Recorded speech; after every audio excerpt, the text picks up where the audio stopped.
Hello, folks. This is Sherry from Four Country Gals. It's Saturday morning. Beautiful day out here. Sunshiny. Got snow on the ground. It's above freezing. Yeah, we're going to look around and see what's going on. I never told you how we actually got together and so on and so forth. It's kind of a long story, but I'll put it all out here now for you. Uh, I met Cindy online. I had written a book. The book was called Setting Up Affiliate Showcase, and she wanted to buy the book. Well, the only problem was she couldn't buy the book because she had a Hotmail address, and I couldn't deliver it to her. So, long story short, she turned me into PayPal. And in turning me into PayPal, of course, I got her messenger address and so on. And so I hunted her down. I found her on Messenger one day. I said, "Hey, what you doing turning me in? That's not right." And I got her the book, and she rescinded the dispute, so we became happy campers. Well, she was the sister I never had. I was an only child. I was the sister she never had. She only had a brother. So we got pretty well acquainted and discovered we liked things that each other liked and so on and so forth. And one thing led to another, and finally she said, "We're going to Utah." I said, "What you going to Utah for?" They said, "Well, we're going down to look at some property." I said, "Why? You live in an area where it's the best of both worlds. You've got water all around you. You got a nice house, a resort area. What more could you want? Ice fishing in the weekends in the winter." She said, "Well, we're tired of being here. We've been here 17 years. Bev has retired. Bev is her roommate, and she retired. Let me get my hand out of the way there. And Bev had cancer, so she had to retire. And she recovered from the cancer, but she had neuropathy, so she could never be a police officer again. She couldn't guarantee she could hang on to the gun to fire it, and she had neuropathy in her feet so bad she couldn't run to chase any suspects. So, with Bev being retired, Cindy was still working, but it was getting dubious as to what her work was. They were going to look to retire in perhaps Utah. Now, why did they choose Utah? Well, they chose Utah because Bev had always said when she retired from the police in Ohio, she was going to return to the desert of the Southwest. That's where she had been. She'd married a guy, and they moved to Alamogordo, New Mexico, and she fell in love with the desert. So that's the story of how they moved to the desert. Additionally, Bev had a cousin who lived in Hurricane, Utah, and that's a pretty little area. So they came out and looked around and found a piece of property, and they put some money down on it. Went home in a raging snowstorm, and a year later they lost the property. They didn't get their place sold in time, so that money went down the drain. Picked another piece, put some more money down. That bit the dust. Until finally, one day, guy came over. He says, "Can you find your real estate agent?" They said, "Yeah, probably." Well, he bought the house. He wanted them out in 30 days. Uh-oh. They didn't have anything in Utah. But they'd been looking at a place. It was a little further out than they wanted, but it wasn't as far out. It wasn't so far out they couldn't get to a city in time. So they called the realtor and set up a deal. They sent the cousins up to look over the house because they wouldn't be able to see the house. And Bev said, if we were 20 years younger, we'd probably buy this house right out from under you. The house was a brick home with a walled-in backyard area, a couple of trees in the front yard, a 3-bedroom house, 2 baths, full basement, 1,700 square feet on the main floor and 1,700 on the basement floor. A garage, 1-car garage, on 10 acres. Well, 9.54 acres. Everything looked good. The heat all worked, everything looked good. So they said, okay. So they put a down payment on it, they bought the house, and proceeded to move out here. Now, mind you, they had to be off the island in 30 days. They lived on Put-in-Bay, Ohio, which is on South Bass Island, in the middle of Lake Erie. It's off the shore of, it's kind of in a triangle between Cleveland and Port Clinton. So anyhow, they got everything all moved out and came out here. And in August of 2005, I know I made a mistake on another video, but it was August of 2005 that they got a first look for real at the house. And it was pretty good. So they moved in. And they started fixing and cleaning and what have you. It's an awful dust bowl out here. We get wind almost every day. This is a rare day of almost no wind. But they moved in. And I had kept track of them. I had track of them all the way across the U.S. as they were moving and so on and so forth. And they said to me, why don't you come on down here? I was in Oregon at the time, and I wasn't quite ready to go anywhere yet. Things hadn't gotten that difficult for me. I had closed my company in 2002 and gone to work as a caregiver for developmentally disabled adults. People that I had been with for years. They were members of my church. And I found out living with them was different than just seeing them at church. And so over the year and a half, I finally got fired. And standing up for my rights, just standing up for what I was supposed to do. But that wasn't the way they wanted it. So, long story short, I lost my place to live. I didn't have any money. And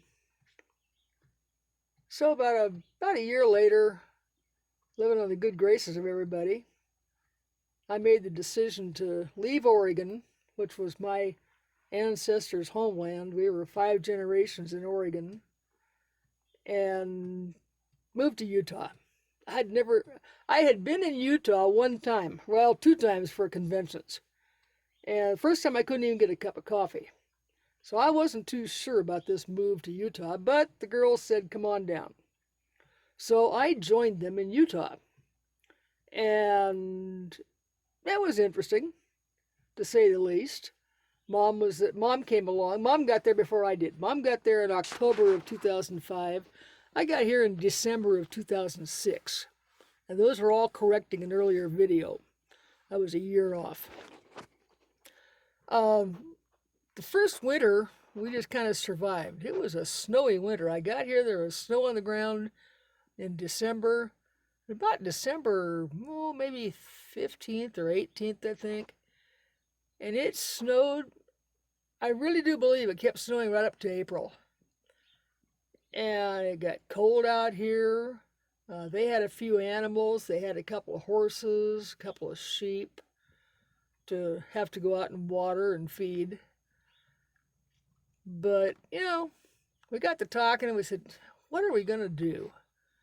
What can we do? I didn't have any money. I didn't have any money to contribute. I wasn't on Social Security yet.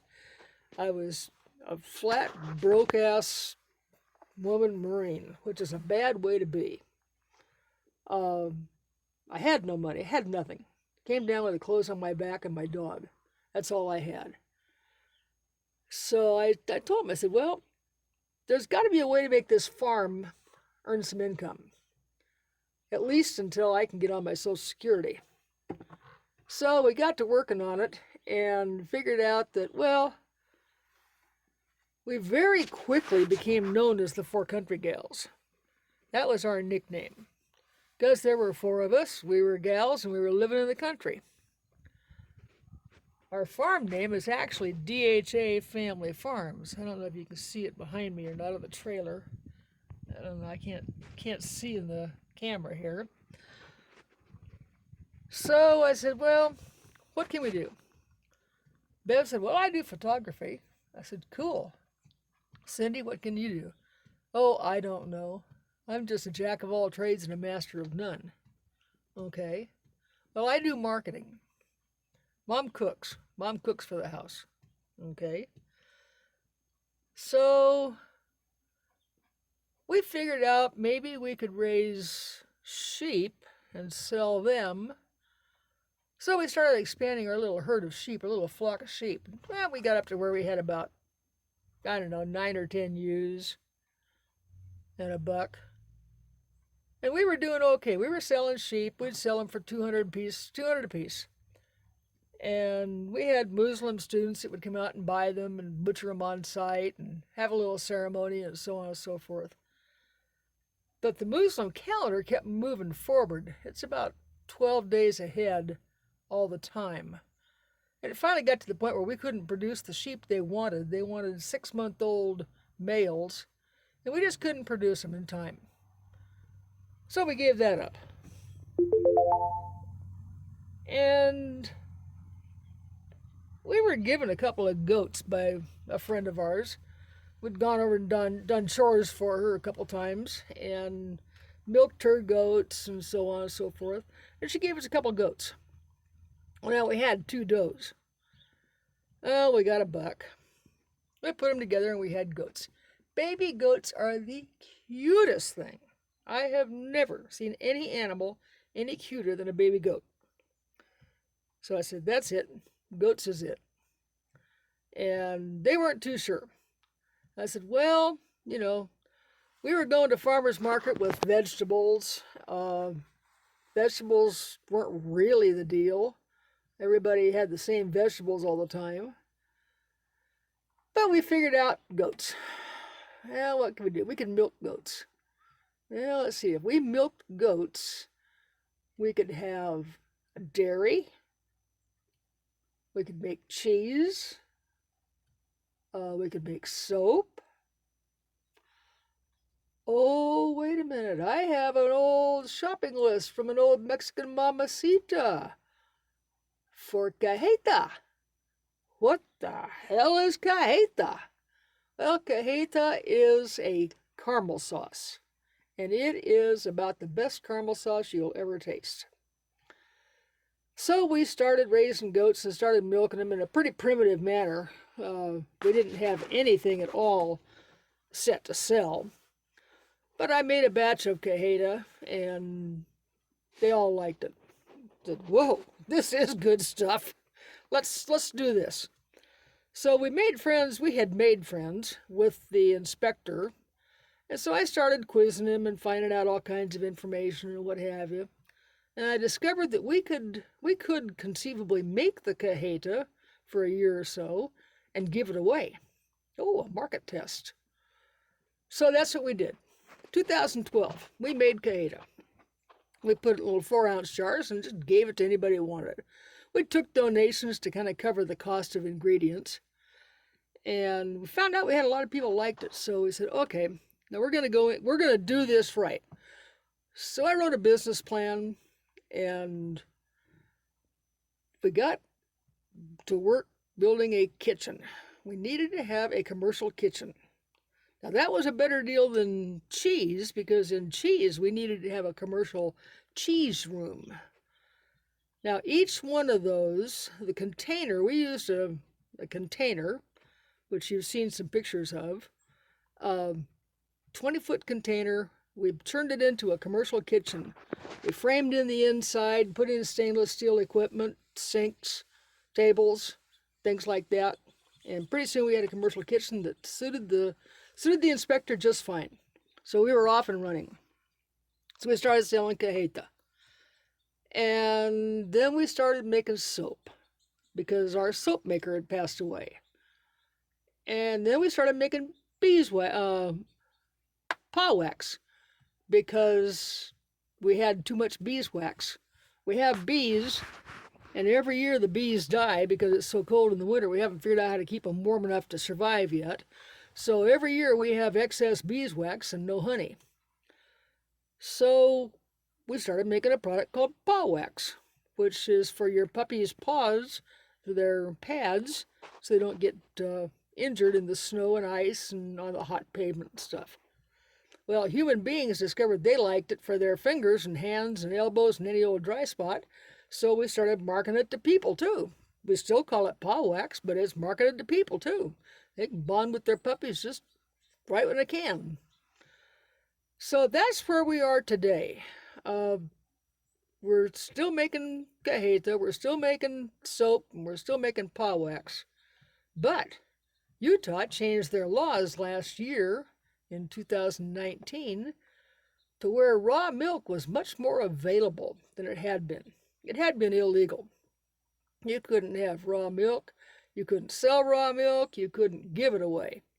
Well, now in Utah, we can not only give it away, we can sell raw milk and we can deliver it to your house, which is a big improvement.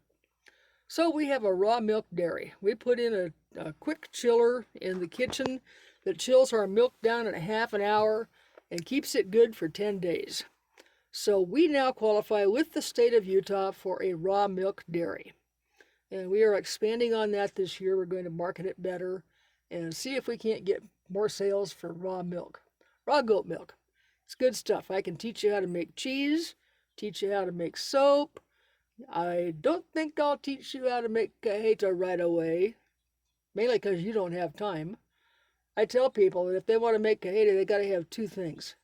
They got to have access to raw milk, a lot of it, and a whole lot of time because it takes a long time to make it.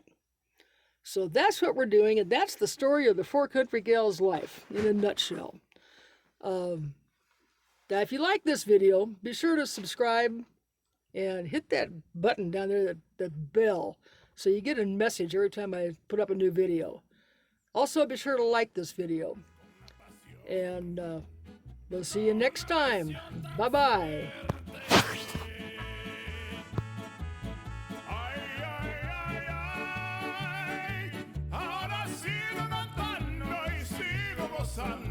Yo sigo cantando.